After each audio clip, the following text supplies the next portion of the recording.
এই দেশ স্বাধীন করতে গিয়ে লক্ষ লক্ষ মানুষ জীবন দিয়েছে, রক্ত দিয়েছে, বন্ধু হয়েছে, আবার প্রচুর হলে একটু সৌন্দর্য খারাপ করার জন্য রক্ত দেব।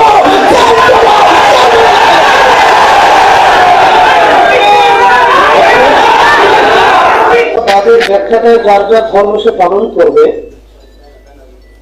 এটা সম্পূর্ণ একটা অযৌক্তিক, মুখরোচক, ধোঁকাবাজি একটা ব্যাখ্যা।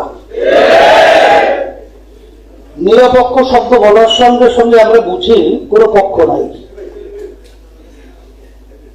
কিন্তু যার যার ধর্ম সে পালন করবে, এটা কি নিরপেক্ষের ব্যাখ্যা হয়? এরপরে যদি আমি প্রশ্ন করি, আসলে যাদের একটু বুঝ হয়েছে, কোন মানুষ কি নিরপেক্ষ থাকতে পারে?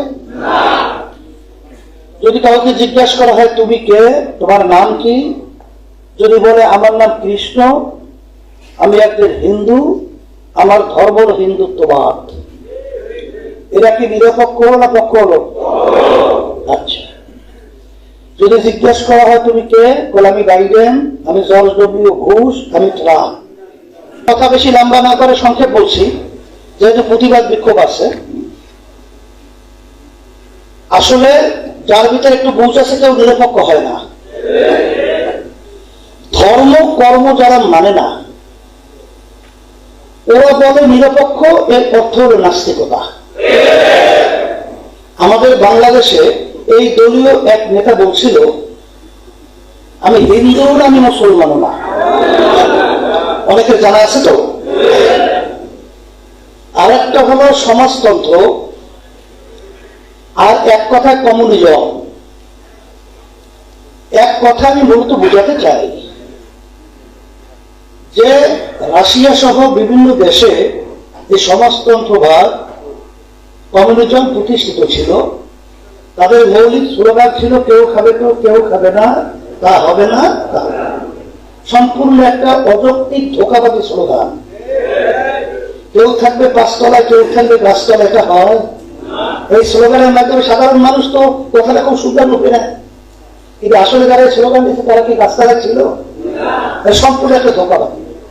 এটা কোনোদিন হয় না, হয় না। এক কথায় আরেকটা নীতি আদর্শ, তার নাম হল ইসলাম। আপনারা জানেন লেনিন, কালমার্ক্স, মাও সেতুং, যারা এই সমাজতন্ত্র এবং কমিউনিজমের যে প্রতিষ্ঠা যারা করেছিল, ওদের মূর্তি ক্যারেটের মাধ্যমে উঠিয়ে সাগরে নিক্ষিপ্ত করা হয়েছে। কারণ নীতি আদর্শের মাধ্যমে শান্তি আসতে প্রচলিত গণতন্ত্র আমেরিকায় প্রতিষ্ঠিত। আজকে বাস্তবে আমেরিকায় গণতন্ত্র তারা পালন করে।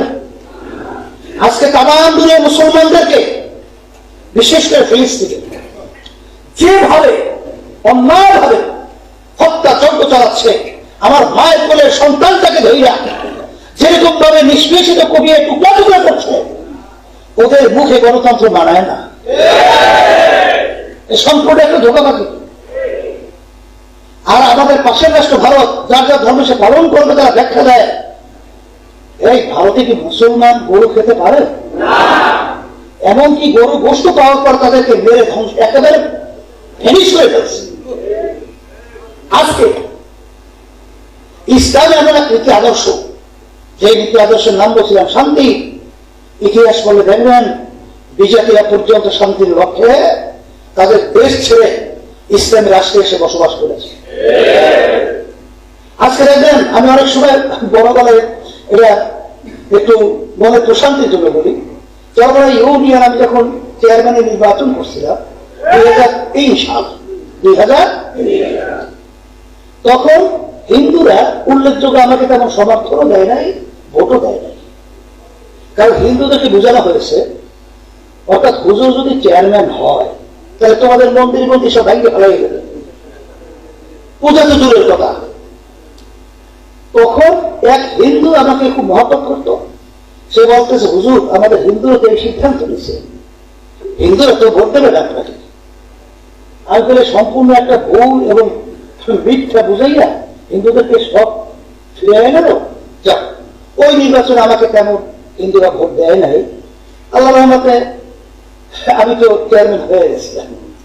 হওয়ার পরে এখন চলমানে খবর নিয়ে দেখবেন যে হিন্দু রাষ্ট্রের ঝাঁকে ঝাঁকে আমাদের প্রার্থী তাদেরকে এখন তারা অকপটে তারা সমর্থন দিয়ে চেয়ারম্যান বানায়।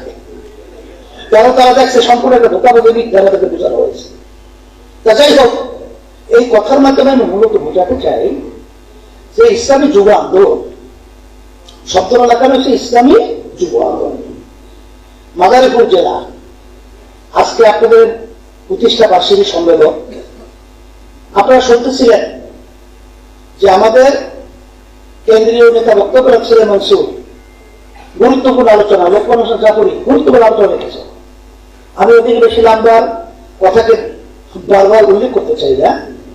আমি সংক্ষেপ এতটুকু বুঝবো বা এতটুকু বলবো যে আজকে বাংলাদেশের অস্তিত্ব হুমকির মুখে। আজকে বাংলাদেশের মুসলমানদের ঐতিহ্য ইতিহাস বিলীনের পথে। এই অবস্থায় যদি আজকে আমরা নাক কান খোলা না রাখি, একটু হারাকাত সাকারাতের মাধ্যমে অন্যায় প্রতিবাদ না করি, আল্লাহ না করুক স্পেনের ইতিহাস, তাম দুনিয়ার ইতিহাস, যেখানে মুসলমানদের 750 বছর পর্যন্ত রাজত্ব ছিল। এই আজকে ফিলিস্তিন ইতিহাস করে দেখেন যে কিছু মুসলমান নামধারী যখন বিজাতিদের চক্রান্তের জালে আটকিয়ে দিয়েছিল, তখন মুসলমানদের হাত থেকে ফিলিস্তিন ছুটে গিয়েছিল। আর সেই ফিলিস্তিন আজকে ওই দোসররা, নীল নকশাকারীরা, ওই বদমাইশের দলরা ইহুদিদেরকে, যাযাবরদেরকে ডাকাতির মাধ্যমে, বিভিন্ন অত্যাচারের মাধ্যমে মুসলমানদেরকে ধ্বংস করে আজকে ওখানে তারা জমি দখল করে বসবাস করতেছে। এই জন্য বিশেষ করে আমি বলবো, আমাদের দেশে আজকে বর্তমানে যে প্রধানমন্ত্রী, সে তো জনগণের ভোটে প্রধানমন্ত্রী হয় নাই। সে যদি ভারতের এক কথায় পৃষ্ঠপোষকতায় এবং তাদের সহযোগিতায় বর্তমান সরকার ক্ষমতায় আছে, ওরা ঠিক না? আমার দুঃখ হয় তার আব্বার ইতিহাস তিনি ভুলে গেলেন। ইন্দিরা গান্ধী যখন শেখ মুজিবুর রহমানকে চুক্তিতে স্বাক্ষরের জন্য বলছিল, তবে বাংলাদেশে কয়েকটা অঞ্চল ভারতে যাওয়ারও চুক্তির ভিতরে উল্লেখ ছিল, তখন কিন্তু শেখ মুজিবুর রহমান চুক্তিতে সই করে নাই, সে কিন্তু ফিরে আসছিল। কিন্তু আজকে আমি তো আয়াত শরীফ তেলাওয়াত করেছি, আল্লাহ রাব্বুল আলামিন বলেন, নিজে আগে বাঁচো আর পরিবার পরিজনকে বাঁচান। আমাদের প্রধানমন্ত্রী কি করলো? নিজে বাঁচা তো দূরের কথা, সে ভারতকে স্বামী স্ত্রী সম্পর্ক সুন্দর মতো সবকিছু বাংলাদেশে বিলীন করে দিচ্ছে। কোন বিদেশের সাথে কোন চুক্তি হতে হলে সংবিধানের ভিতরে পরিষ্কার রয়েছে, জনগণের মতামত লাগবে, রায় লাগবে, সংসদে বিল উত্থাপন করতে হবে, আলোচনা করতে হবে, পাস করতে হবে,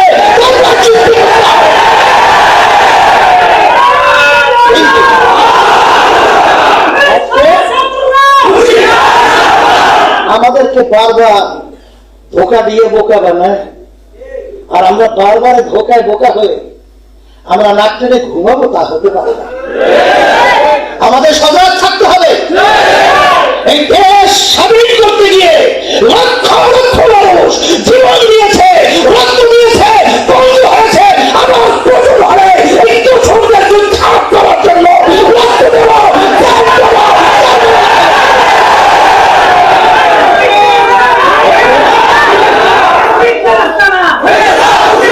আজকে দুঃখ হয় ইউরোপের সাথে তুলনা করা হয়।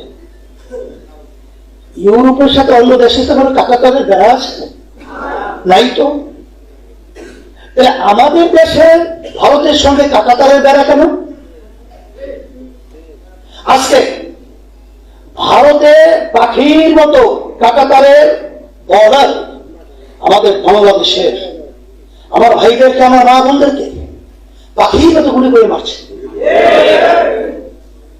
তাহলে ভারত কি আমাদের কোনো কল্যাণ বা আমাদের কোনো ভালো বা কোনো ইতিহাস এটাকে আমরা পাইছি? তাদের এর কোনো ভালো ব্যবহার আমরা পেয়েছি? বরঞ্চ বাংলাদেশ 92% মুসলমানের দেশ, সেই দেশের ভিতরে আজকে ষড়যন্ত্র করে শিক্ষা সিলেবাসের মধ্যে আজকে হিন্দুত্ববাদ, আজকে মুসলমানদের মিথ্যা ইতিহাস সেটা ঠকিয়ে দিয়ে আজকে মুসলমান প্রজন্ম ভবিষ্যৎ সন্তানদেরকে ধ্বংস করার বিভিন্ন নকশা তৈরি করেছেন। আজকে ভারতকে বিশেষ করে আমরা বলবো, আপনারা আমাদের পাশের রাষ্ট্র, আমাদের সাথে আপনাদের সম্পর্ক সুন্দর থাকবে, এটাই হলো সৌহার্দ্যতা, এটাই হলো মানবতা, এটাই হলো আসলে সব কথা এক কথায় ভদ্রতা, এটা আমরা চাই। কিন্তু আজকে 16-18 কিলোমিটারের করিডোর ট্রানজিট, এত আলোচনা করার পরেও আপনি আমাদেরকে দেন নাই। কিন্তু আজকে শত শত মাইল, শত শত কিলোমিটার আজকে আপনি ট্রানজিটের নামে করিডোর ব্যবহার করবেন, আর সেখানে ভারতের সেনাবাহিনী আমাদের এই রেল লাইন এবং আমাদের সৈনিকদের পাহারা দিবে। আজকে আমাদের সৈনিকদেরকে ভারতের সৈনিকরা ট্রেনিং দিবে। আমাদেরকে কি বুঝাতে চাচ্ছে, কি বুঝাতে চাচ্ছে? আমরা কিছু বুঝি না, সব আপনারা বুঝেছেন। আবার হাসান মাহমুদ পররাষ্ট্রমন্ত্রী বিভিন্ন সময় শিক্ষার দোহাই দিয়া অমুকেশ বলে খুব বড় শিক্ষিত, এবং বিভিন্ন কায়দায় কথা বলে বলে আপনি করতেছেন কি করতেছেন? আজকে বাংলাদেশের জনগণ জানতে চায় যে আপনারা কি চুক্তি করেছেন, কি সমঝোতা স্বাক্ষর করেছেন। আপনি পরিষ্কার ভাবে ঘোষণা করেন, যদি বাংলাদেশে কোন স্বার্থ রক্ষা না হয়, আমাদের বাংলাদেশের জনগণ এই চুক্তি কখনোই বরদাস্ত করবে না। আর আপনার সরকারকেও আপনার ক্ষমতা নামাবার জন্য আমাদের সর্বশক্তি দিয়ে মাঠে ময়দানে ঝাঁপিয়ে পড়তে হবে, যুবকদের অগ্রণী ভূমিকা পালন করতে হবে।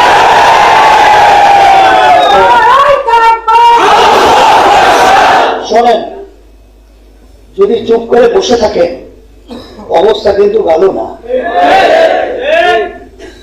যারা চিন্তা করে তাদের শরীরের ভিতরে কম্পন শুরু হয়ে গেছে, আর যাদের চিন্তা নেই তারা তো একদিন দেখবেন হঠাৎ উঠে দেখবেন যে আপনার পায়ের নিচে বাকি নেই। এই অবস্থা হতে দেওয়া যায় না। এই জন্য আমি আমার ভাইদেরকে বলবো, আমার যুবকদেরকে বলবো, আসেন আমরা কেউ একদিন থাকবো না, কিন্তু আল্লাহ রাসূল সাল্লাল্লাহু আলাইহি ওয়াসাল্লাম যুবকদের ব্যাপারে দোয়া করেছিলেন, তারা ইসলামের সহযোগিতা করেছে। ওই সময় বুড়েরা বিরোধিতা করছিল, কথা ঠিক না? যাই হোক, এখন যুবকরা তোমরা আসলে মূলত ন্যায়ের পক্ষে, ইসলামের পক্ষে, দেশের পক্ষে, মানবতার পক্ষে সর্বপ্রথম কাতারে সম্মুখভাবে সব বাধা এবং ওদের এই বিস্তার ভেঙে দেওয়ার জন্য তৈরি হয়ে তোমাদের অবস্থান তৈরি করতে হবে। এটা করতে হলে বসে থেকে দিতে হবে, যুবকদেরকে দাওয়াত করতে হবে, এই মিশনে জমা করতে হবে। এরপর ইসলাম, দেশ, মানবতার পক্ষে কাজ করার আহ্বান জানিয়ে আমি আলোচনা শেষ করছি।